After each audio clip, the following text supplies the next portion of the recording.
When a true genius appears in the world, you may know him by this sign, that the dunces are in confederacy against him. That quote from Jonathan Swift's essay serves as the epigraph for the novel, highlighting the protagonist, Ignatius J. Reilly's belief in his own genius while surrounded by people he considers dunces. It highlights the thematic conflict between intellectualism, as viewed by Ignatius, and the mundane, often absurd world around him. But before we even open the book, we have to acknowledge something important and something tragic. John Kennedy Toole completed A Confederacy of Dunces in 1963. He believed in it very, very deeply. He submitted it, but it was rejected repeatedly. Over time, the rejections weighed on him profoundly, and in 1969, at the age of just 31, Toole committed suicide. The novel was not published until 1980, 11 years after his death, largely because his mother, Thelma Toole, refused to let the manuscript disappear. She brought it to the writer Walker Percy, who recognized its brilliance and helped secure publication through Louisiana State University Press. In 1981, the novel won the Pulitzer Prize for fiction. It is one of the most extraordinary posthumous literary success stories in American history. Let's explore John Kennedy Toole's A Confederacy of Dunces.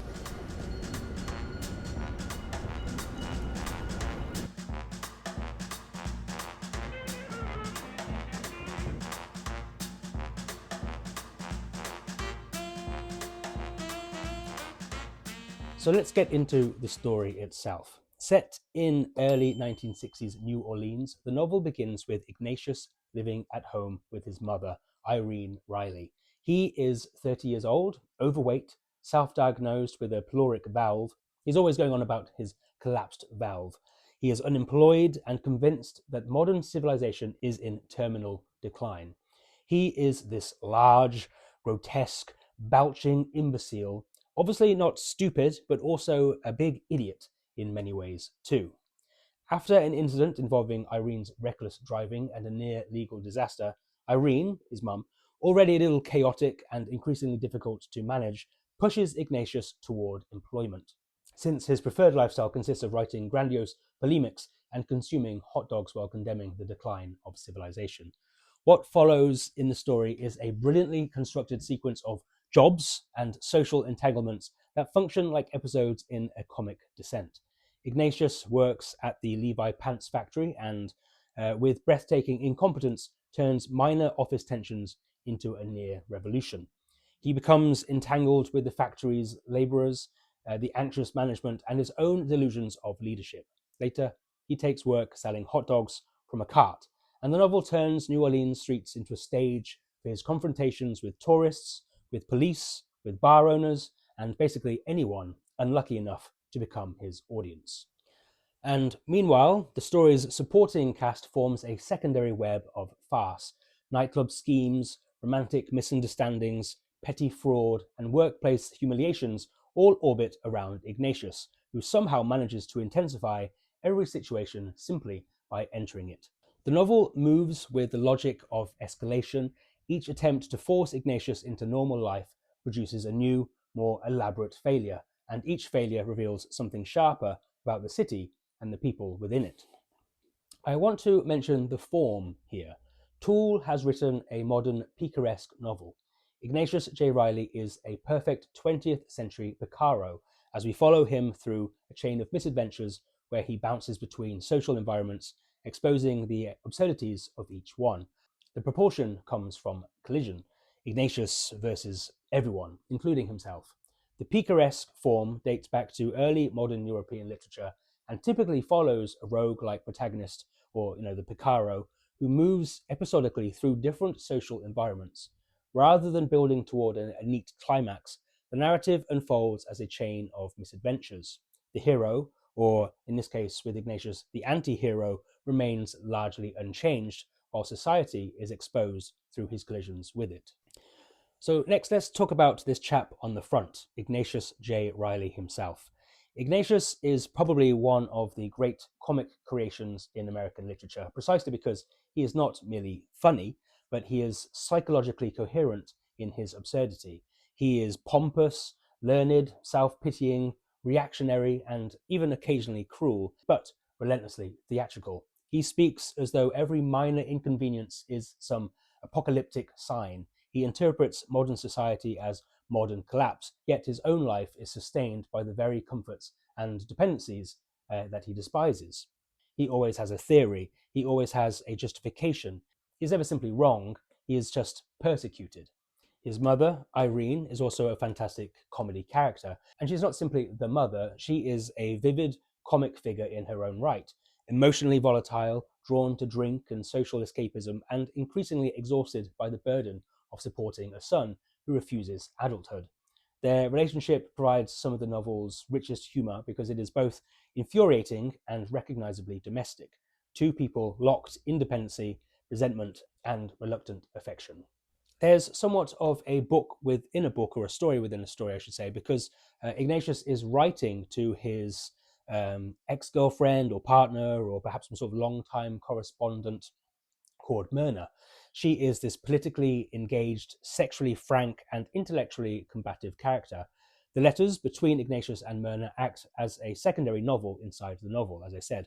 And then there is, of course, the wide array of characters within the New Orleans setting. It is quite an ensemble. There are workers, managers, police, bar owners, hustlers, all create a living city rather than a mere backdrop. A major part of the humour comes from the clash of these registers, Ignatius's pseudo-scholastic grandiosity against the everyday speech patterns, instincts, and practical concerns of the people around him.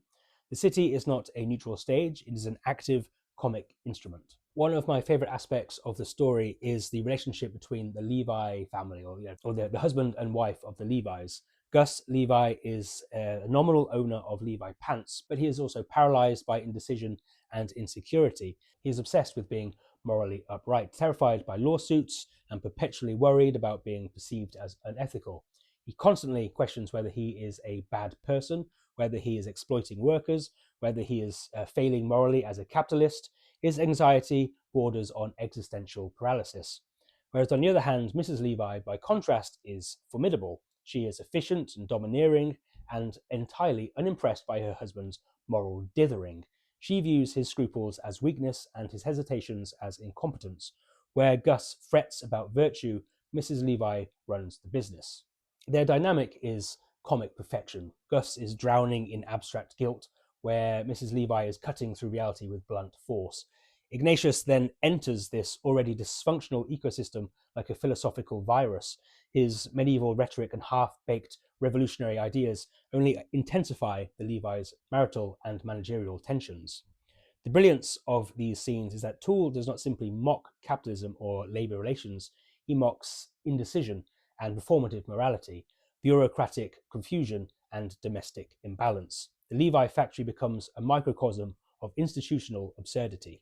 One of the novel's most intellectually satisfying layers is Ignatius's obsession with Boethius's The Constellation of Philosophy.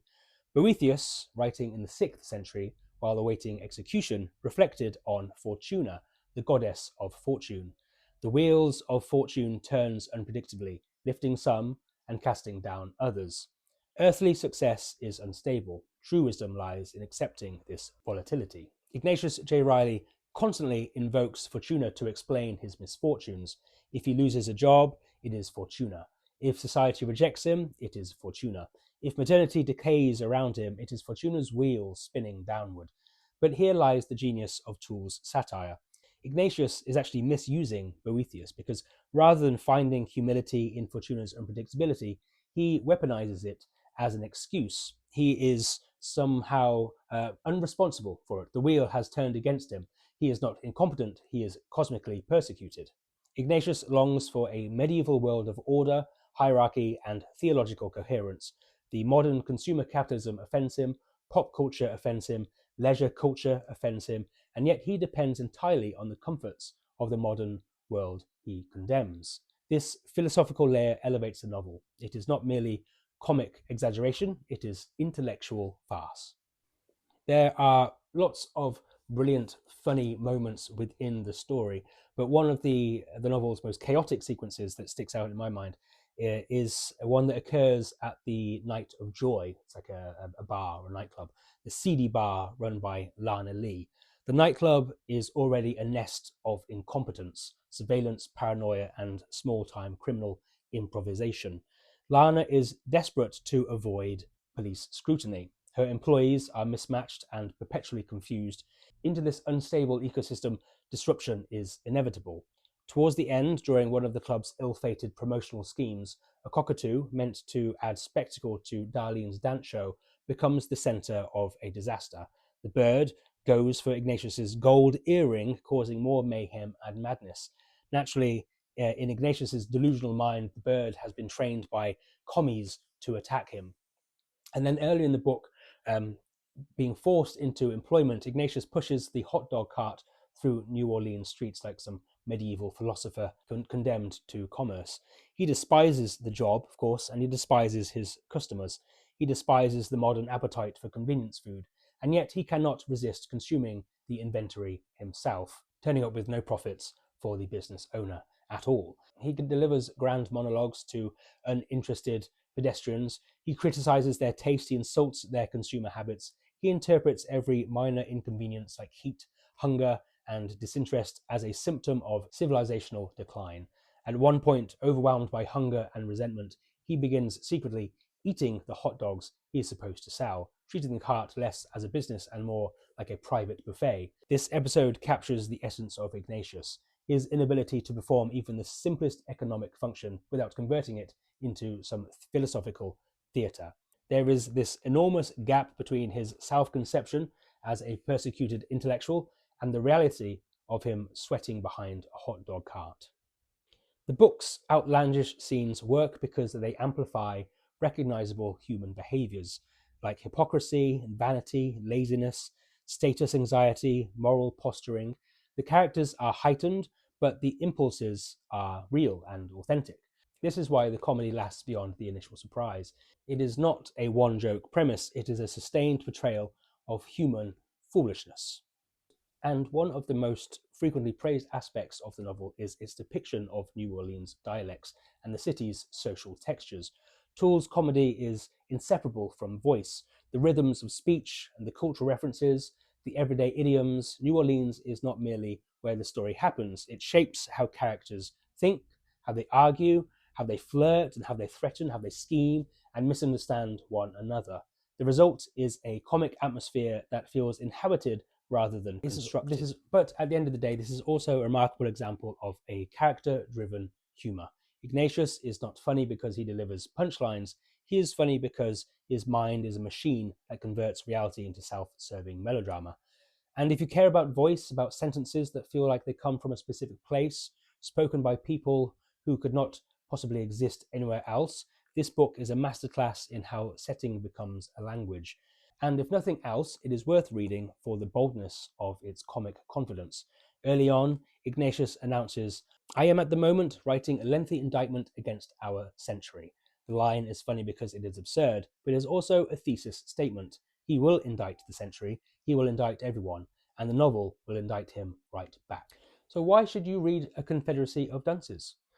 I would say it's because it accomplishes something extraordinarily difficult. It is a philosophically layered, structurally deliberate, and still generally funny book.